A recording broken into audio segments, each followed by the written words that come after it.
Il-Maltin li jgħixu fir-Renju Unit bir-raġuni jinsabu mħasba bl-iżviluppi li qed joħorġu minn Brexit.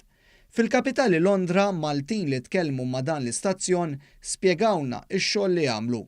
L-attriċi Donna Borch spjegat kif hija parti li taħdem fuq il-palk tgħallem il-Malti f'Londra. Spjegat kif hija tgħallem il-sin art welida anke lil nies li m'għandhomx rabta ma' pajjiżna. Iva, kien hemm jiġifieri mhumiex biss persuni li twildu l-Ingilterra, kelli persuni anke mill-pajjiżi bħal Polonja, Russja, ġifieri hemm ukoll mhuwiex biss persuni mill-Ingilterra. Dlong staqsejnija dwar Brexit u kif taħseb li se jolqotha.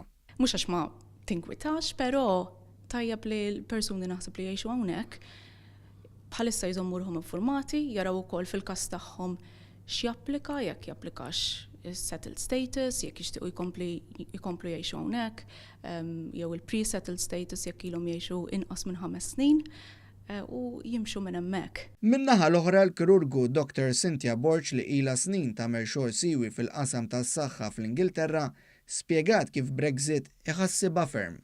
Il-problema hija jekk fil-futur din se tikkrea ġiex saffi ta' nies l-Ingilterra, jekk is-saff ta' nies li huma ċittadini Ingliżi propju nies ta' settlement status. Sissa qed jgħidulna li fis-settlement status ħajkonna drittijiet bħal drittijiet għal saħħa, pensjonijiet u drittijiet għal benefiċċji oħra, ma di dejjem fuq moħħok jekk fil-futur 5 snin, 10 snin ieħor jekk se jinbidel xi ħaġa. Il-Maltin hawnhekk ġewwa r-Renju Unit huma imħasba bl-iżviluppi li joħorġu minn ħin għal ieħor dwar Brexit. Ċertament ir-relazzjonijiet eċċellenti li għandhom kemm Malta u anka ir-Renju Unit bejniethom imorru lura s-snin twal u dawn l-iżviluppi minn Brexit hemm ħafna opportunitajiet biex ir-relazzjonijiet bejn iż-żewġ pajjiżi jissaħħu. Edward Montebello mill-Londra għal One News.